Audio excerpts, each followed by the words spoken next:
What's cooking, folks? Vermillion Phoenix here, and today we're jumping into some more Orcs Must Die Unchained. So, if you're looking at this screen here, one of the first things you'll notice is that we are in the 2.6 patch because we have our custom games list. So, there's a ton of features that have been added in this patch.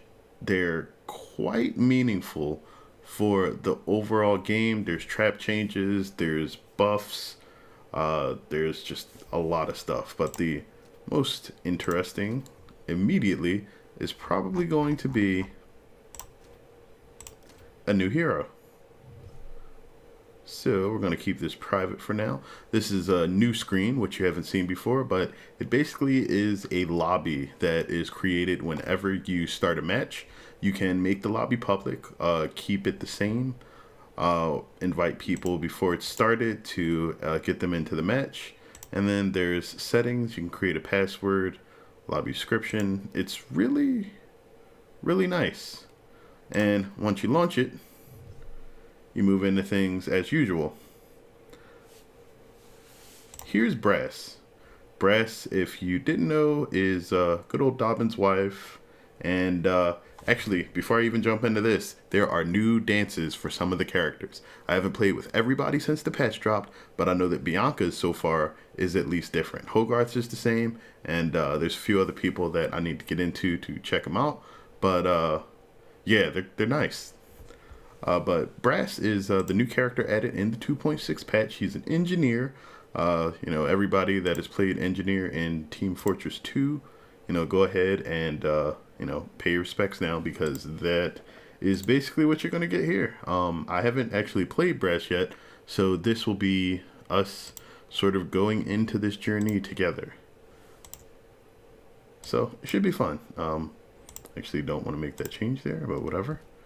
What are we going to do? I don't believe she's a crowd control character. Most of what Brass has is going to be heavy and damage dealing. She's a ranged character. Killer Buzz should be okay. Is there anything I want to change here? I don't need the BGH arrow wall. Regular arrow walls aren't even really going to do too much. I will bring, because this is still Rift Lord, a BGH Ballista, and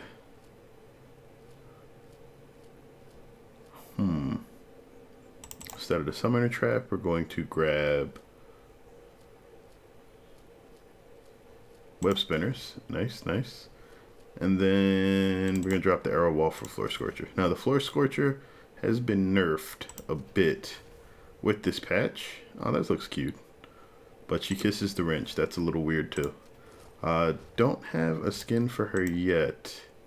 And I have to see what that's in. It may be in a box, or it may be a direct purchase.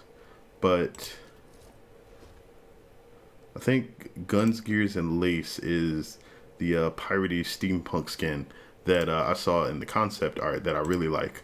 Either way, we're going to start this up now so we can get a quick look at the character, and I'll probably do a bit of running around before we actually start so we can see what the moves are like. Here we go. Guess it was time to call in the big guns. Alright, here we go. So, Brass, the Master Engineer. Master level engineer, I believe her lore is basically that she is one of the best engineers the Order has ever had. And most of the machinations that they have are her designs, which she didn't take any credit for. So she has a lot of abilities. She has Short Stack and Scrap, which is a combination of Dobbin's ability to not be seen by heavy enemies, and Scrap, which is effectively a drop from enemies when they die or when they get hit by her Swiss Army wrench. So the wrench serves as a tool to generate scrap from enemies, as well as a repair or upgrade item for her Dwarven turret. The turret gets placed and you can upgrade it by collecting scrap. She has a scrap count underneath her health, and her health is actually really, really low.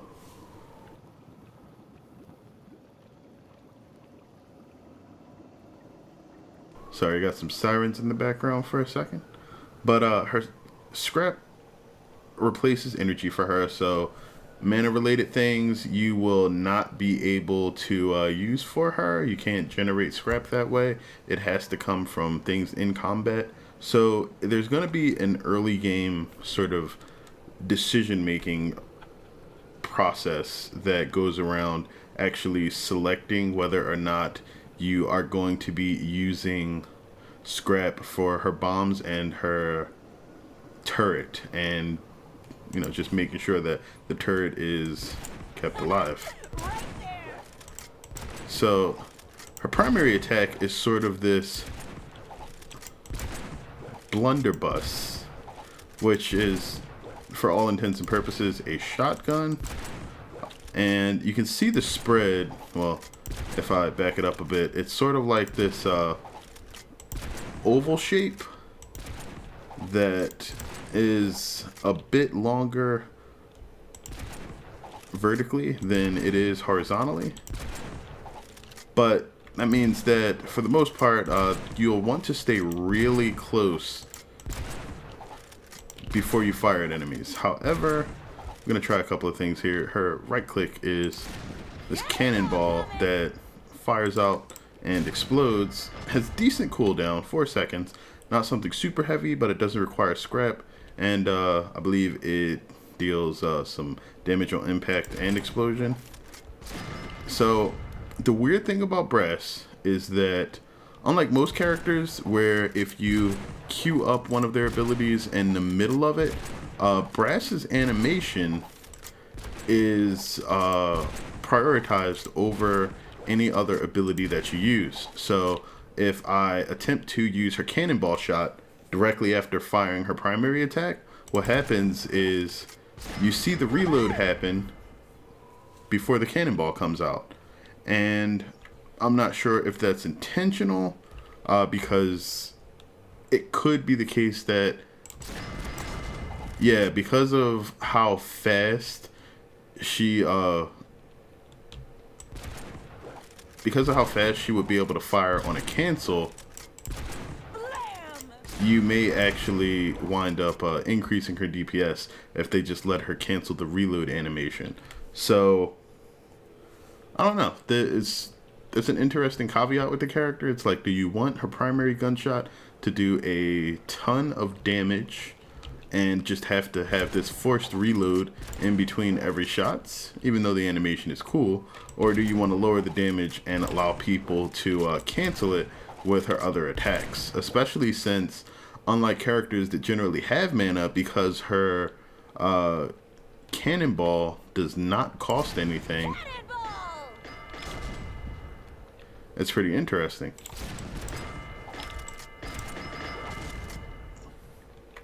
So let's take a look at the turret. Big gun's better than a small gun. Alright, so it's hold and release to actually summon, which is good. It doesn't just come out. You can dispel it too. Okay. No cooldown. Okay, and it seems... Oh, okay. Why did that happen?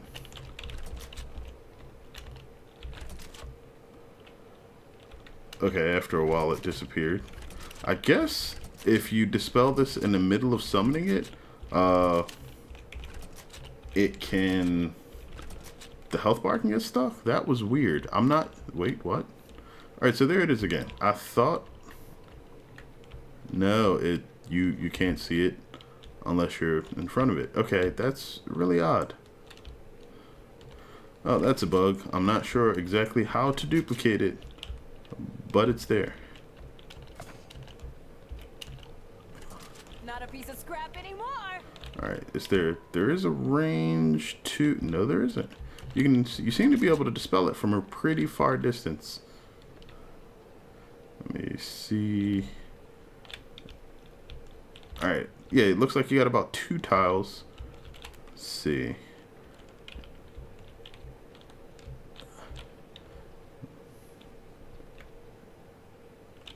No, maybe it's about 3 before you actually get to not dispel it anymore. So that's a pretty good range. If you decide that you placed it wrong or you just want to move it real quick in combat, you can do that.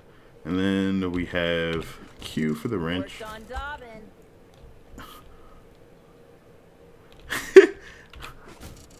It's not like scrap is hard to find, you know.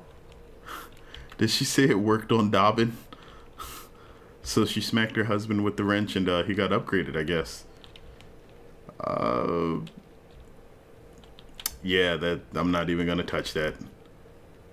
Okay, because I think the turret, like, new things come out of it when you smack it. I know it definitely gets stronger, but let me see what we can actually do with it in combat, because, you know, you can see how the wrench works, but you can't really show the upgrades or anything until you get scraps. So let's dispel this. I kind of don't like the fact that you have to dispel it to summon it again, but I understand completely why that is the case. You don't want to accidentally have your turret up and then summon a new weaker one accidentally just because the ability's there. So that's something that you'll have to pay attention to. If you are using her, you absolutely need to make sure that if you're moving the turret, you dispel the first one. Each trap to be placed perfectly. And then you should be able to move forward. Another genius setup. Okay. I want to do it that way. I could just... The right setup for the most combos. Yeah, that's really not probably a good setup for a lot of combos, but it should do maybe one or two. Alright, let's get some slows in here. I'm not sure what the range is on the turret, so let's go ahead, get this started, and find that out. I'm also not sure just how much damage she has. But because she has short stack, and look at her little tiny arm. She's one-handed that blunderbuss. No trespassing. She also seems to have a really fast backdash in general. Ooh.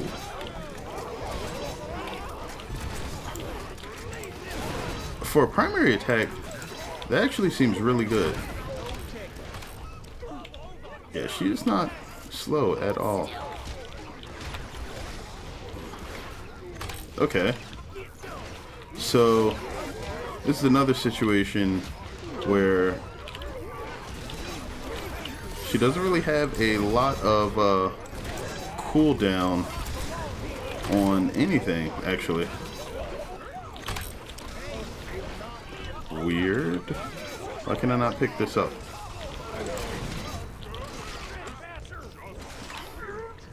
Okay, so I think that because of the way that scrap works, it might be a good idea, if it's possible, to increase the pickup radius of scrap or increase the size of the pickup itself, if that's at all possible, so that you can grab it. That also could be because I'm at max and I'm just an idiot. But okay, so it requires a few hits and a bit of scrap to actually get this going, which is fine. Alright, but I have a bit of scrap that I can use for these landmines and stuff too. I'm not sure what the life is on scrap. Doesn't seem to be terribly bad. Bomb cache, reduce the cost of the bombs. Thrifty scrapper is pickups cost, or pickups give you more scrap. That seems to be really good once it becomes hard to generate it. Because the wrench doesn't really have any cooldown, that's actually pretty decent. And turret feature V1 is increased turret health. I don't think I will need that, so I'm going to skip that. Go for the thrifty scrap. Alright, let's see how much we need. It takes quite a bit of time to try to get a fully upgraded turret. You need to spend a good number of hits. Oh wow, she decimates high health units. Considering like these guys are sort of the lower end of the levels for Rift Lord, that is important, but at the same time, let's check out one of these mines. Oh, I didn't destroy that. So she's not going to like rapidly... Whoa. just murder enemies for you, which is interesting. I was pretty sure I planted a mine. Okay, so let me try this again. I'm going to move and plant a mine. Alright, so the mines actually get planted where the cursor's pointing. It's not just a planet where she is type of thing, which is okay. I'm absolutely not going to 5-star this, but I'm okay with that. Okay, so yeah, we're completely upgraded. Looks like it'll cost you somewhere around 100 scrap total, maybe 120 to fully upgrade this. I gotta go back and look at it. I'll probably put it in the notes of the video. But, ooh. Oh, explosive archers. Whoa. I didn't even see those get fired. When the cannonball shot explodes, you need to stun for a second. That's good. Increase the amount of carryable scrap by 50. And tier 2 upgrade of the turret reflects damage in an area. Let's go with the, oh crap. Oh noes. Let's do that. And yep. Let's go with the stun. So you have an icon, this little blue circle on the map for where your turret's placed, which is good, just in case you need to remember where it is.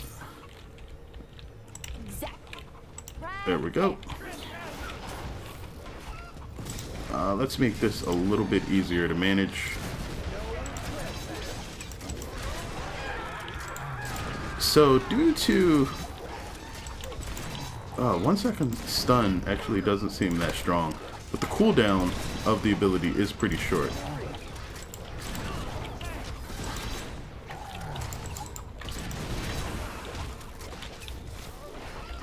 Okay, so the scrap bombs themselves cost 20 scrap to place, which means at max scrap you can place 5. If you have the cost, you can place 10.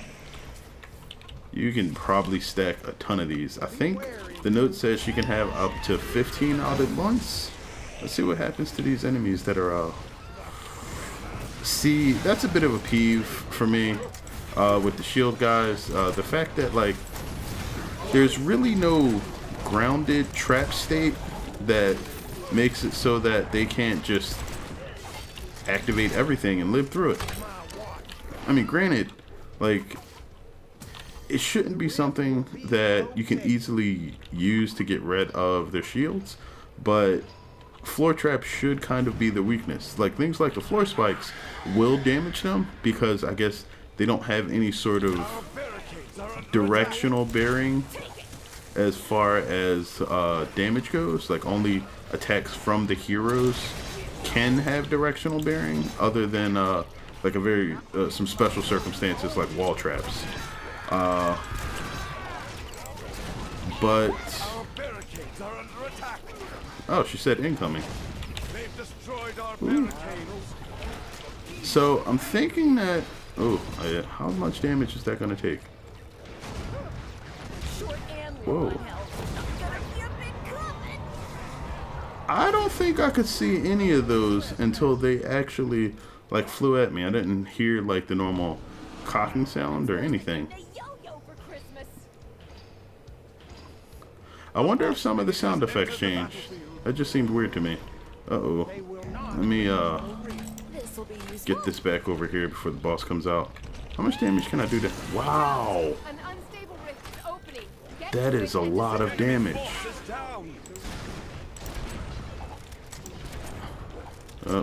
Missing with her is tragically difficult. Or not difficult to miss, but it will make things extra hard. Yeah, she has no way to catch people if she misses. So you really need to be careful with your planning here. She's got little tiny legs and they don't take her very far. Increase the damage of the turret by 50%. Now, is this all attacks with the turret, or is this only going to be the primary attack? I'm not sure. Now, I know this is probably going to be like a resource thing, but if there was like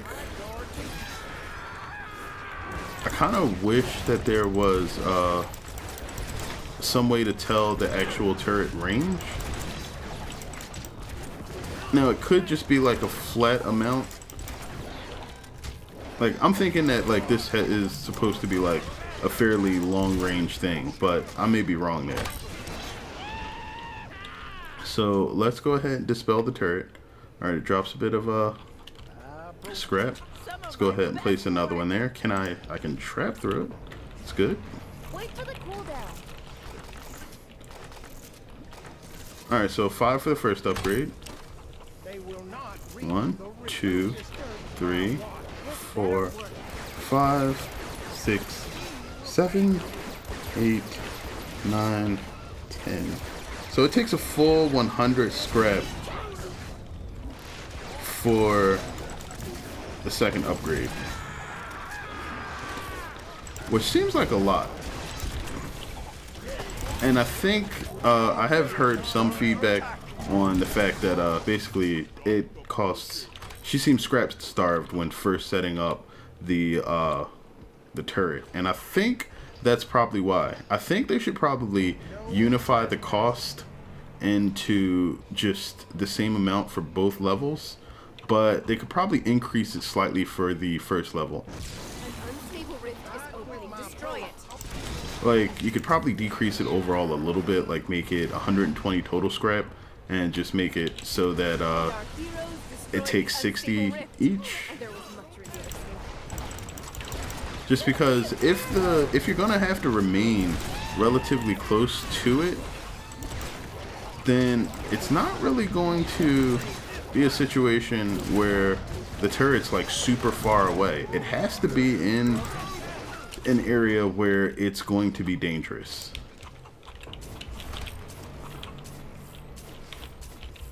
And this sort of, you know, toss mines everywhere thing is kind of fun too. Threaten the gearbox. Increase the damage of bombs by 25%. Brass is able to pick up scrap in a radius around her. Alright, so that's a weaver that I'm not sure if it's really worth it. Like, I mean, before I thought something was wrong, but I was just being stupid. Wait, I thought I picked this upgrade already. No, I must have never picked it. So what I wanted was the turret damage increase. There we go. I feel like the turret needs a better range. Not that its current range is like really bad, but like, alright, if it can only attack units about 2 spaces away from it, the proximity that it has to be is basically such that it's like a melee character that you have to summon. Destroy it. Like, it feels almost like an attacking version Unstable rift has been destroyed. of the decoy trap. Our barricades are under attack.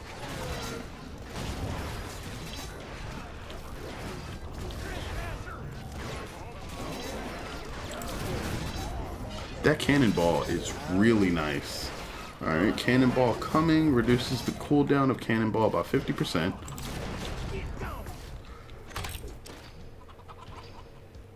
Heroes generate health and mana near the turret, or generate 1 scrap per second. So 1 scrap per second means that you get 3 free scrap mines every minute. And I think in a multiplayer situation, I'm just guessing here, but I feel like the damage of the turret is going to be significantly lower when you are playing with other people. The turret does seem to be fairly durable.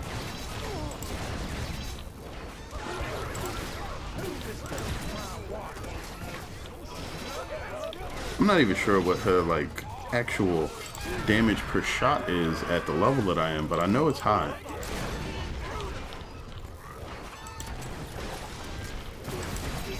Winning is great, but there should always be a prize.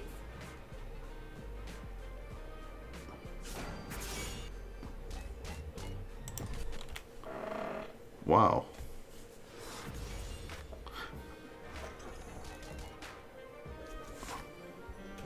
So that was interesting. There's a lot of things that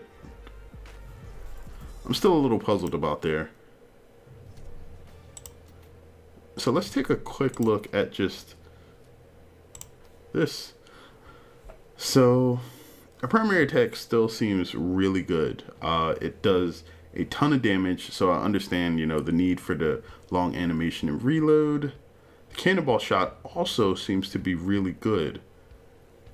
And while the turret is nice, I feel like it's just there to serve as a tank for her.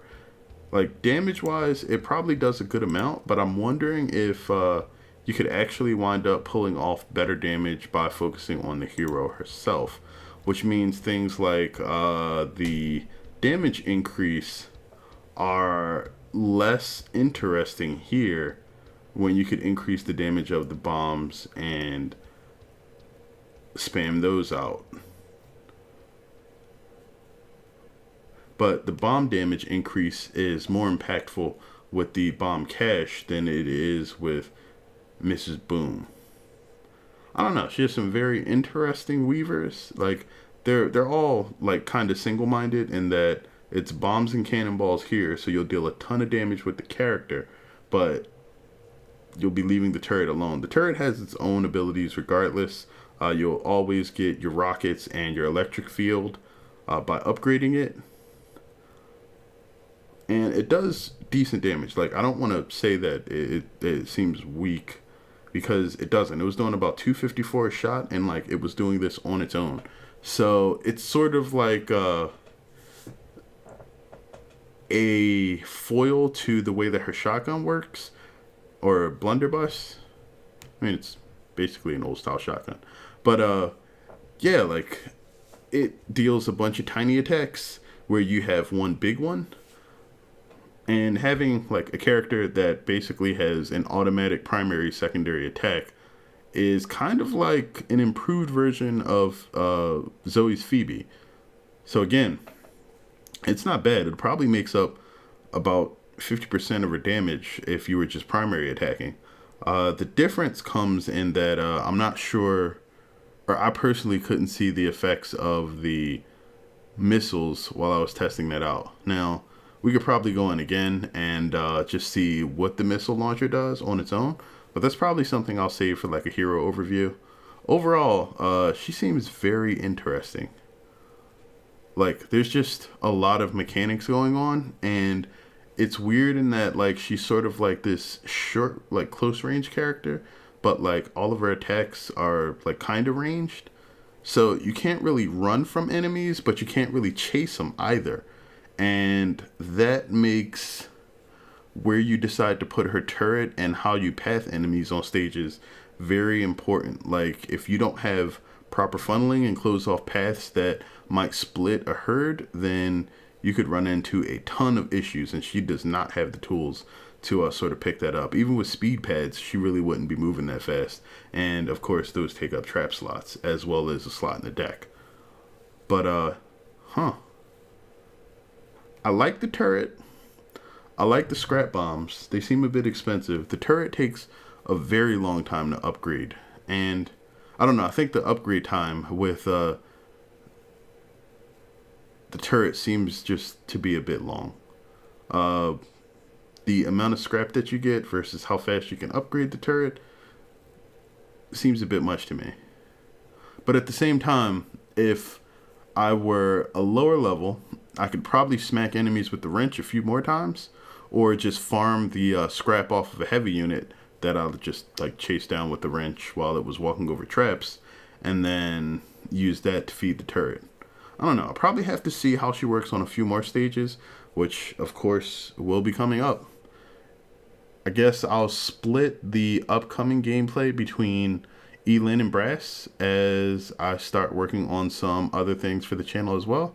Either way, let me know what you guys' first impression of her is. I have all of the characters now, so it's just a matter of me getting the vids out and seeing what I think of them in the long run and see how they deal with different situations. But that's my first impression. This is kind of long, and I apologize for that. But, I hope it actually turns into something interesting for you guys. Either way, let me know what you think in the comments. Have you guys bought Brass? What do you think of her initially? And, feel free to load up on feedback. But otherwise, I think everything else is really nice. Like the Cannonball Man is probably the best thing she has. And I think that is going to outshine her other Weavers at tier 4, absolutely. But I'm going to end it there. Thanks as always for watching, guys. I hope you enjoyed this. And until next time, as always, have a good one, folks.